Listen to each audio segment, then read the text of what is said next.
we Lominsons are sworn to strive, till sea swallows all, and swallow all it would have had Leviathan prevailed. That we still strive now, we owe in no small part to you.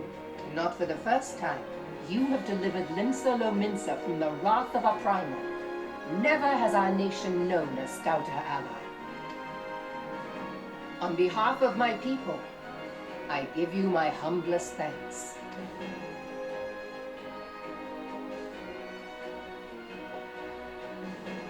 'Tis meet that I give thanks to old Mistbeard, too, for his fine solution.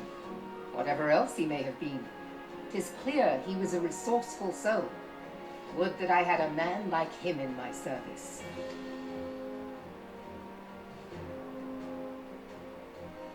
Before I set foot in these lands, I had no inkling that the people of Eorzea contended with such mighty foes. Suffice it to say, their existence came as something of a shock, as did the idea that they could be defeated. This experience has served to remind me of the vastness of the world, and the boundless potential of man.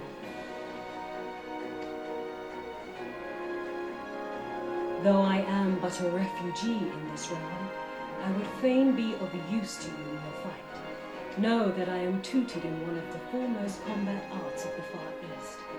It may seem outlandish to the Eorzean eye, but should any of your people care to learn, I would be pleased to initiate them. And I will see to it that they are grateful. I have no doubt that your knowledge and skills will serve us well. Besides, your art is not so outlandish as you think. Would you not agree, Master Thancred? Naught escapes your searching eye, Admiral. Few are privy to this information, but Limsa Lominsa is home to a certain secret fraternity. Its members are trained in a form of combat, not unlike your own. By my judgment, it should not be beyond such individuals to adapt to the techniques I witnessed you employing with such admirable deftness. I am heartened to hear this.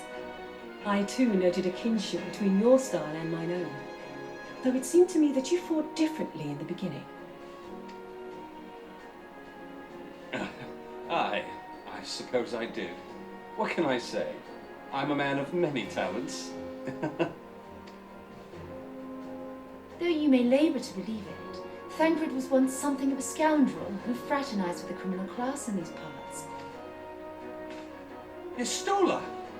You jest, of course. But for a chance encounter with Alphino's grandsire, he might never have left Limsa Lominsa, or received an education in Sharlayan, or taken up his post in Uldar, which is where he trained in the blade, lest you wonder.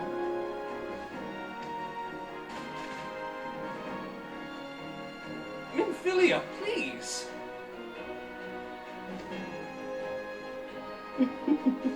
It would seem there is more to you than meets the eye, Master Thancred.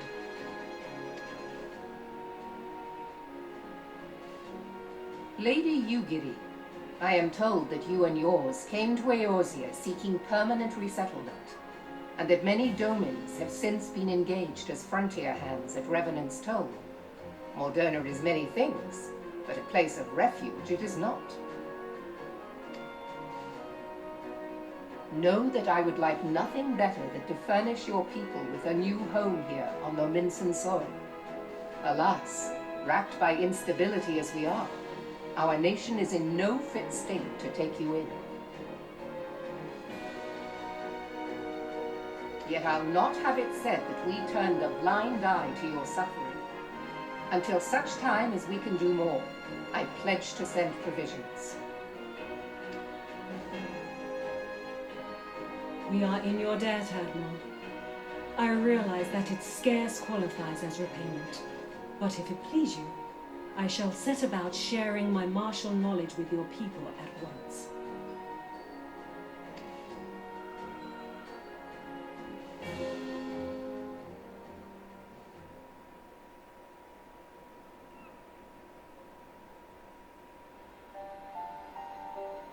You wished a word in private.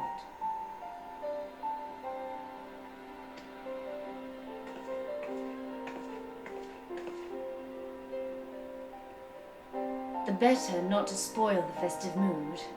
History repeats itself, Admiral. As the kobolds stood before them, the Sahagin resorted to summoning their god over a territorial feud. They acted in self-preservation. It may be that the Sahagin initiated this particular clash, but how it begins does not interest me so much as how it ends.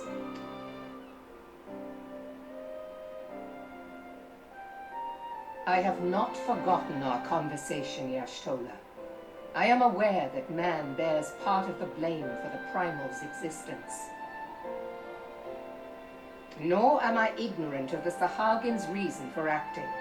They sought to secure a place to breed and multiply that their kind might survive. Self-preservation, as you say. But we have as much right to live and thrive as they. If our own survival is threatened, are we to lay down our arms and welcome oblivion? Nay. And so you kill, that you might live. Yet if living is a right, then that right belongs to all peoples, be they men or beastmen.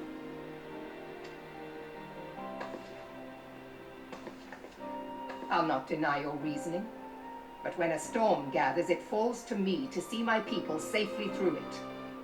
That is my duty, and I shall do it.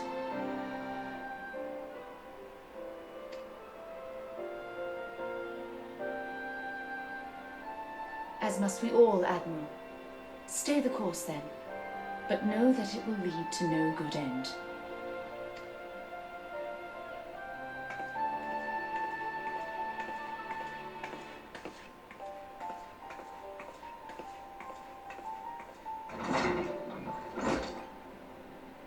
Man has ever put himself first and foremost.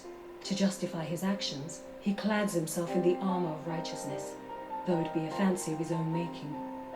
In this, mayhap the Garleans and we Domans are not so different.